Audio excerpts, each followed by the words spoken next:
Jadi seakan-akan nasib Bang Krisnamurti ini ada di tangan Bang Rismond Sianipar.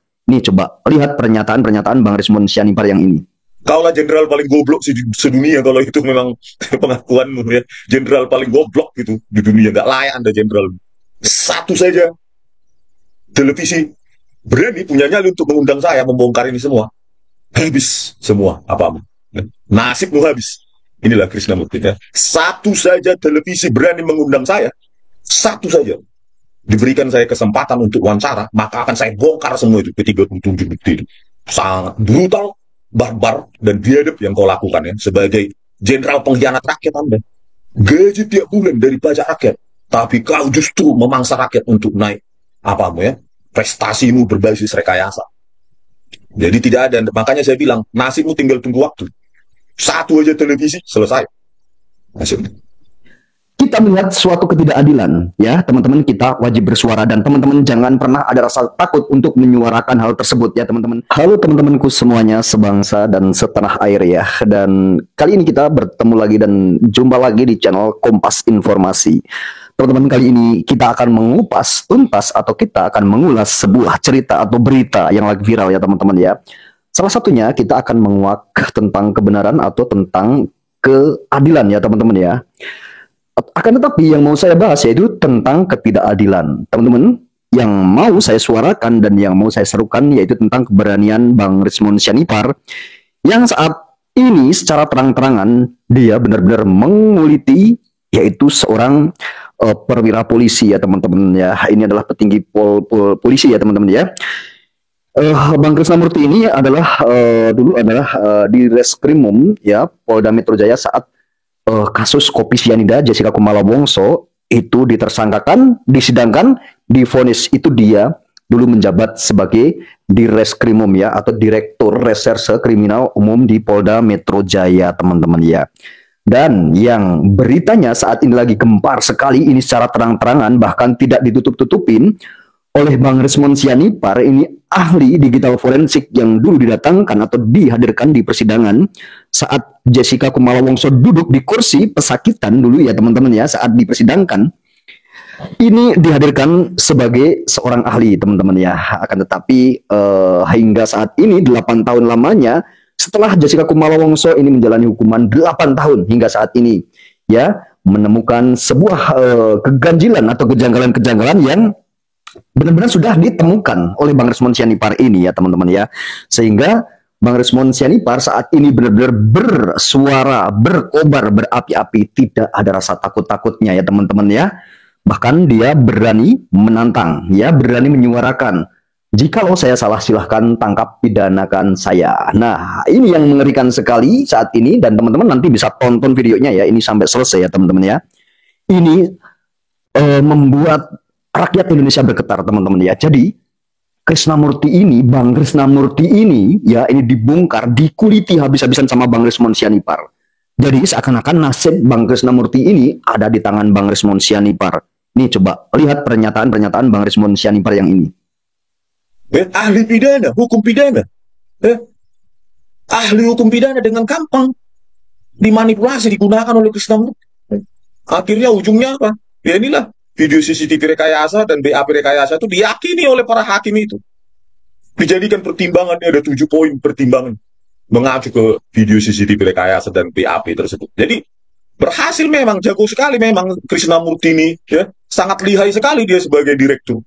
Itu ya. Jadi kalau dia masih membenarkan diri, saya nggak tahu itu direkayasa. Waduh, kaulah jenderal paling goblok sedunia kalau itu memang pengakuanmu ya. Jenderal paling goblok gitu di dunia, nggak layak Anda jenderal ya. Nah ini pernyataan-pernyataan seperti ini teman-teman tentunya kita juga atau saya gitu ya tentunya nggak habis pikir teman-teman ya, jikalau ini benar ya teman-teman ya, berarti Jessica Kumala Wongso selama ini menjadi korban peradilan yang sesat teman-teman. Nah, jikalau seseorang sudah menjadi korban dari peradilan sesat, apakah kita sebagai manusia, sebagai rakyat, sebagai bangsa ya di negeri ini yang duduk di negeri ini melihat seseorang yang terkena kriminalisasi dan menjadi korban kebiadaban-kebiadaban seseorang yang ibaratnya ingin mencari sebuah jabatan, mencari sebuah karir, akan tetapi dia menduduki sebuah jabatan itu menyengsarakan seseorang atau membuat seseorang itu di penjara tanpa ada belas kasihan, tanpa ada hati, ya, tidak punya hati sama sekali bahwa seseorang itu nanti akan di penjara, meringkuk di penjara beberapa tahun lamanya, dan dia menduduki jabatan, ya, dia punya jabatan, ya, dia makan enak, tidur enak, ya, dia menikmati hasil apapun, ya, itu hanya dari seseorang yang jadi korban kriminalisasi. Dan seseorang itu meringkuk di penjara, menahan kesakitan, menahan kepedihan, ya teman-teman ya, di penjara tersebut, ya. Karena di penjara ini 8 tahun, bayangin teman-teman ya, bukan cuman sebulan 2 bulan teman-teman, jangankan kok bertahun-tahun, jangankan berbulan-bulan, 1 bulan saja itu sudah lama yang namanya di penjara teman-teman ya. Oke teman-teman, kita simak lagi ya pernyataan dari Bang Rismond Sianipar ini, karena ini sungguh sangat mengerikan teman-teman ya. Jangankan bukti yang akan digunakan di persidangan ini, surat aja pun itu tanggung jawab Anda sebagai direktur. Apalagi ini Anda mendampingi langsung Christopher Harimantrianto hadir menyajikan penipuannya, ya, dari video CCTV rekayasa, BAP rekayasanya Anda dampingi langsung. Padahal saat itu Anda bukan lagi Direktur Reskrimum Polda Metro Jaya 2016, tapi Wakapolda udah bayangkan jauh-jauh Anda datang. Apalagi kalau nggak Anda terlibat langsung sini. Belum lagi ada foto koordinasi sehari sebelumnya, sebelum Muhammad Al-Azhar dan Christopher ini maju. Anda koordinasi dengan para jaksa, Sandi Andika, Wahyu Oktaviandi, dan siapa lagi itu? Sandi Andika, Wahyu Oktaviandi, dan satu lagi Haribo. Ya. Koordinasi lagi Anda. Jadi tidak ada lagi tempat bagimu Krishnamurti untuk cuci tangan. Ya, nasibmu sebenarnya, ya, kalau saya bilang ya, sebenarnya nasibmu tinggal, ya, kemauan atau keberanian televisi saja mengundang saya di televisi untuk membongkar 37 ini bukti rekayasa ini. Satu saja televisi berani punya nyali untuk mengundang saya membongkar ini semua, habis semua apamu, nasibmu habis. Inilah Krishnamurti ya. Satu saja televisi berani mengundang saya, ya, karena saya kalau podcast apanya daya sebarnya memang agak kurang ya untuk YouTube. Tapi televisi sampai ke desa-desa, satu saja diberikan saya kesempatan untuk wawancara, maka akan saya bongkar semua itu, ke-37 bukti itu. Sangat brutal, barbar, dan biadab yang kau lakukan ya, sebagai jenderal pengkhianat rakyat Anda. Ya, bagaimana Anda disusui, dikasih makan sama rakyat. Ya, gaji tiap bulan dari pajak rakyat, tapi kau justru memangsa rakyat untuk naik apamu ya, prestasimu berbasis rekayasa. Jadi tidak ada, makanya saya bilang nasibmu tinggal tunggu waktu. Satu aja televisi selesai nasibmu. Saya akan bawa diagram ini dan berikut dengan penjelasan setiap bukti. Hafal saya sudah luar kepala. Saya seorang coder, ya, seorang programmer tuh biasa itu menganalisa puluhan, ratusan, ribuan variabel untuk proyek-proyek, apalagi proyek-proyek video digital ya. Itu biasa itu setiap apa. Makanya saya hafal sudah. Ya, nggak usah pakai teks pun saya bisa menjelaskan kepada misalnya di televisi seperti Pak Karni dan Bu Rosi Silalai, satu aja dari mereka atau CNN, ya, selesai. Nah ini akan menyebar karena tidak ada lagi pembenaran bagimu mengatakan satu-satunya mungkin kau bisa melakukan pembenaran. Saya tidak tahu, itu aja mungkin alasanmu, dan itu akan ditertawakan dunia. Seorang direktur, ya, produkmu apa saat itu, bukti BAP. Kok bisa kok nggak tahu? Kau mengkoordinasi langsung. Nah, itulah saudara. Pernyataan Bang Rismond Sianipar yang ini, teman-teman, tentunya ini adalah menjadi suatu apa ya? Kalau buat saya, ini sebagai masyarakat, ya, masyarakat yang tentunya kita ini hanya bisa berpikir bahwa keadilan ini milik siapa sih sebenarnya sih?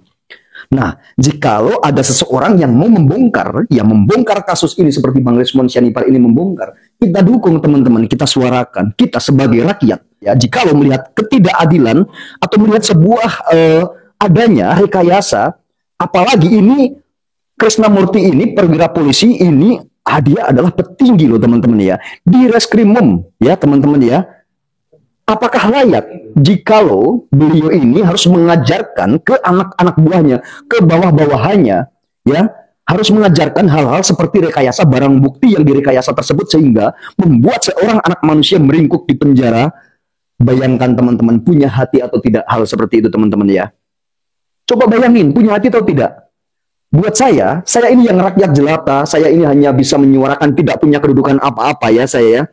Saya ini hanya dengar kabar seperti itu saja, hati ini tergugah untuk menyuarakan ya teman-teman. Jikalau kita atau anak bangsa ini kita melihat suatu ketidakadilan ya teman-teman, kita wajib bersuara dan teman-teman jangan pernah ada rasa takut untuk menyuarakan hal tersebut ya teman-teman, karena aspirasi kita ya apapun ungkapan kita dilindungi sama undang-undang ya teman-teman. Jangan pernah takut untuk menyuarakan kebenaran atau keadilan ya teman-teman ya. Oke teman-teman ya, jadi ini mudah-mudahan tidak terjadi pada anak-anak bangsa yang lainnya. Andaikan hal ini benar, ada sebuah rekayasa-rekayasa di peradilan Jessica Kumala Wongso, mudah-mudahan untuk kemudian hari dan untuk generasi-generasi kita, mudah-mudahan jangan sampai ada yang jadi korban seperti apa yang dirasakan oleh Jessica Kumala Wongso ya teman-teman ya. Mudah-mudahan ini menjadi sebuah motivasi, sebuah edukasi buat kita semuanya ya teman-teman ya. Oke, terima kasih banyak dan sampai ketemu di video saya selanjutnya.